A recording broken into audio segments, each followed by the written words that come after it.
has technical interest in fluid mixing and turbulence, surface chemistry, solid liquid separation, water, and wastewater disinfection. Previously worked at US Filter and Siemens Water Technologies. Is a PhD chemical engineer. He's authored the book titled Coagulants and Flocculants Theory and Practice, and it's published over 40 technical papers. 32 years professional career in water and wastewater industries, has been awarded 6 patents. So here's Young Tim, impacts on enhanced polymer activation of sludge dewatering. Thank you. All right, I have just 15 minutes to make the presentation. So what I'm going to do is directly get into the mixing effect of polymer activation process. First, I'll talk about the two-stage mixing. I think the concept of two-stage mixing in polymer activation or polymer mixing is universally accepted idea these days, followed by providing some sufficient residence time in the inline polymer mixing systems. Another interesting issue is a two-step dilution, as suggested by AWW standard B45306, but I don't think I have time to deal with it. And I'm going to briefly present 3 case studies involving 2 emulsion polymers and 1 dry polymer. Okay, when we mix the polymer or dissolve the polymer before inject solid liquid separation process such as dewatering or clarifications, the first step is to contact polymer with water, of course, right? We make usually less than 1% of polymer solution, so we are adding 100 parts or 200 parts more water into polymer. But this first stage is very critical because polymer, whether it's an emulsion polymer or dry polymer, is a very, very hygroscopic. It loves moisture. So when polymer absorbs moisture, it will be very sticky. It will form a very sticky outside layer, as is shown right here, and they aggregate each other.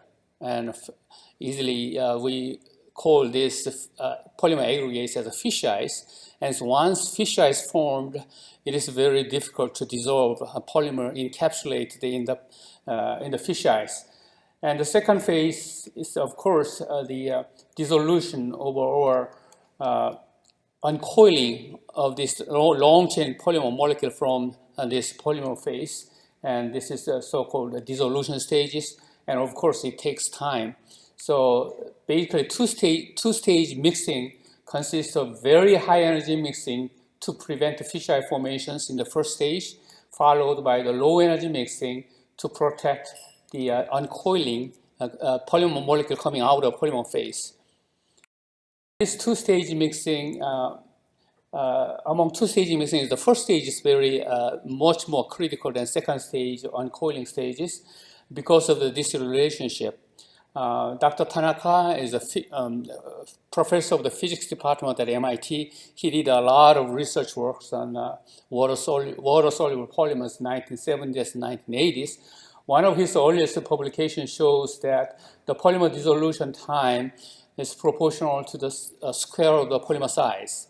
For example, if we assume it will take 1 minute to dissolve mixed single D size of polymer in 1 minute, this is a perfect case of assumption, then what will happen to the 10 times larger polymer particles? It will take not 10 minutes, but it will take 100 minutes by this square relationship. This simple relationship is justified applied a very high energy mixing during the initial contact between polymer and water, and that will prevent the fisheye formations. And the less number of fisheyes you have in the polymer mixing systems, then the the following polymer mixing time will be greatly, significantly shortened, reduced, and that means it will give you the less chance to damaging polymer molecules. And of course, less damage to the polymer molecule. That means you have a better quality of polymer solution and end up with polymer savings. Two-stage mixing these days is being supported by a polymer manufacturers such as POLYDYNE and Solenis, just like this. This is a kind of bench scale, way of a bench scale preparation of polymer solutions right here. Very high energy mixing, higher than thousands RPM for brief time, short time, followed by the low energy mixing, slower than 400 RPM for about 10 to 20 minutes. This is the best way to produce the good quality of polymer solution in the lab. And to justify this two-stage mixing concept to the inline polymer mixing systems for emulsion polymer, for example, I just modify the single-stage mixing chamber to a two-stage mixing chamber, just like this, by implementing the dividing baffle, separate the high-energy mixing zone followed by low-energy mixing zone. And then, of course, evaluate the performance of these two mixing chambers using a couple dozens of emulsion polymers. And this is one representative case right here. For anionic polymer, the polymer solution viscosity coming out of two-stage mixing chamber is about 37% higher than the polymer solution coming out of the single-stage mixing chamber. And cation polymer, about 20 to 25% solution viscosity increase. Higher the solution viscosity at the same polymer solution concentration indicates a more efficient polymer solutions. And second concept in design of the polymer mixing system is the residence time. As we saw here in the previous slides, the second stage, during the second stage, millions of polymer molecules encapsulated in the polymer phase has to come out of this polymer phase gradually. So it will take much longer residence time than this first stage, initial mixing systems. And the residence time, we have the same concept in the residence time in chlorination tank, clear well in the drinking water plant, and also in the designing of a flocculating basins. GT values or CT values, they're all utilizing some type of residence time or dwelling time. And especially during the uncoiling, second stage of two-stage mixing of polymer solutions, this uncoiling of long-chain polymer molecules takes time. And also the same product brochure by Solenis or POLYDYNE, they are supporting this much longer residence time during the second stage low energy mixing zone. 15 seconds compared to the 15 seconds, about 50 or 60 times longer residence time is better for the low energy mixing systems. So to evaluate the impact of the longer residence time in the low energy mixing zone of the polymer mixing chamber, I just modified our existing inline polymer mixing system by simply expanding low energy mixing zone by 3 times right here. The high energy mixing zone just remains untouched, and only thing I did was just make low energy mixing zone 3 times longer. And during the initial preliminary testing utilizing dissolution viscosity measurement, I found out about 6 to 10%, up to 10% of this increase in viscosity of polymer solutions coming out of this longer chamber. And this is a perfect place to evaluate the effect of the longer residence time in the second stage mixing zones, which is about 40 miles north from our factory right here. Neshaminy is Pennsylvania right here. The drinking water plant, they are dewatering the carbon sludge, alum.carbon sludge right here. And they are utilizing very high molecular anionic polymer. Usually higher the molecular polymer, it is more difficult to make homogeneous solution. A perfect example to justify or approve the effect of the residence time. They are running two 2-meter belt filter press, common line standard belt filter presses. And of course, they have 2 identical polymer mixing systems to each the belt filter presses. And we replaced one of the mixed chamber with our upgraded, more efficient, hopefully better performing long resonance time mixed chamber right here, as you can see right here. And after 3-month trial right here, we found out that the polymer dose, when we used this longer resonance time mixed chamber, the polymer dose was dropped by almost 30%. The same simultaneous operation of 2 belt filter presses, and it's a very consistent performance. And another case study for emulsion polymer case was performed actually by the Jacobs Engineering, CH2M previously, CH2M in Gwinnett County in Atlanta area. And this plant have a 60 MGD municipal wastewater treatment plant, and they're spending about $1.2 million for just simply purchasing polymer for thickening and dewatering. And Jacobs engineers and engineering in Gwinnett County, they had the contract perform the polymer performance in which they are using the so-called cross-linked emulsion polymer. I don't know how many of you are familiar with the cross-linked polymer, but cross-linked polymer is kind of new breed of emulsion polymer to make the cake more drier than the conventional linear, high molecular linear polymer. So they have been utilizing this flow kip single stage hydraulic mixing chamber right here. And Jacobs Engineering, they invited several polymer equipment manufacturers for this trial, but only UGSI and Prominent, they agreed to participate in this project. And this is one stage hydraulic non-mechanical polymer mixing systems. This is our 2-stage UGSI mixing systems and Prominent 3-stage polymer mixing systems. And this trial lasted for about 6 months. The first stage of pilot study was comparing the performance of PolyBlend, UGSI 2-stage mixing systems versus flow kip single-stage mixing systems right here.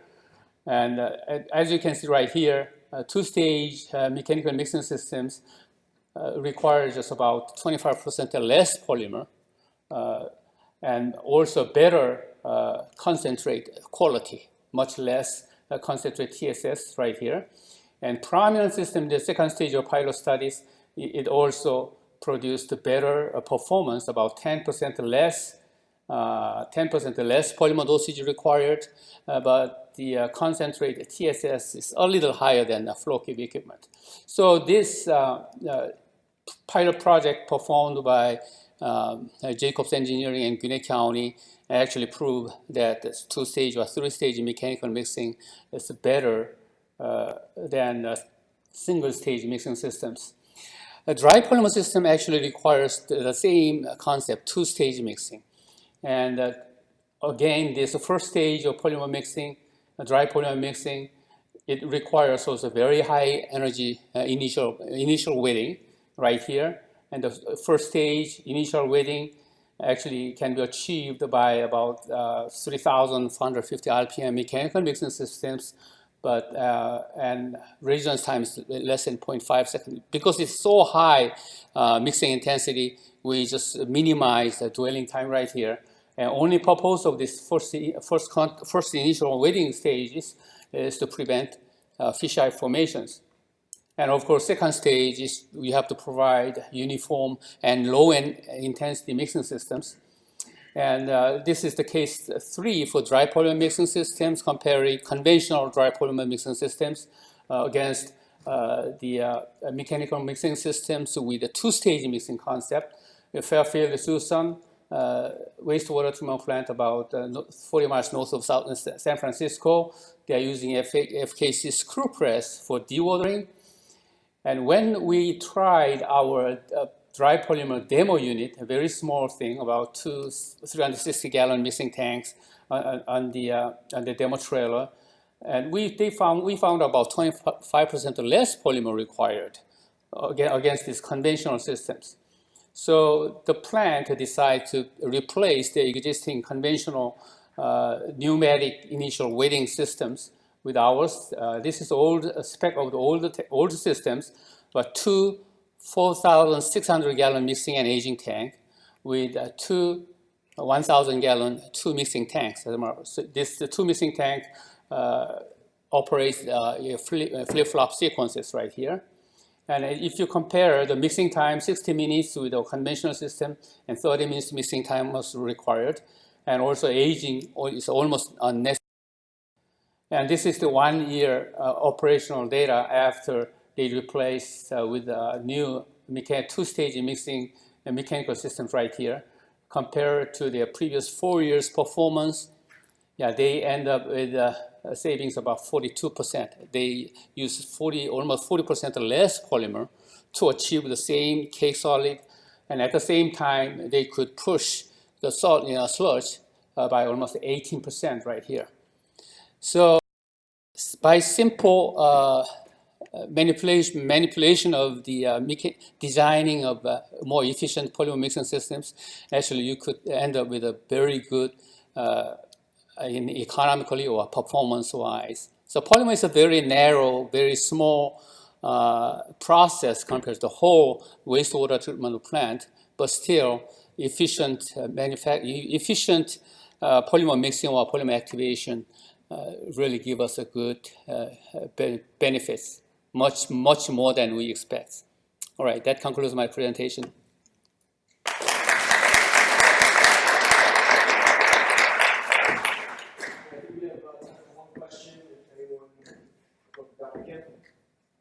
Yes. So there's always been two camps on liquid polymer. One camp saying you don't need an aging tank, and the other camp saying you have to have an aging tank. It looks like you have the data presented with support the requirement to have an aging tank. Is that a correct statement? Yeah, if actually my abstract mentions about aging issues of aging, but I dropped that slide. The aging is a very complicated phenomenon, as well. Not as simple as we thought. When we use just potable water, good quality of drinking water for polymer mixing, aging really matters, especially for a very high molecular weight anionic polymer. We need aging, at least 15 minutes to about 1 hour or so, something like that. But for cationic polymer, the molecular weight is relatively lower than anionic polymer, typically 1/3 of the anionic polymer. The cationic polymer, aging may not be necessary, especially when we are using reclaimed water for polymer mixing at most of the wastewater treatment plant. Aging actually may hurt the polymer solution. A lot of undesirable ingredient included in reclaimed water, such as chlorine or higher TDS, and that kind of stuff actually inhibits the polymer expand or make the long chain structures. So we're going to put more research effort on this aging. All right. That's all we have. If you have a question, you can ask them during Yeah. the break. So, All right. Thank you.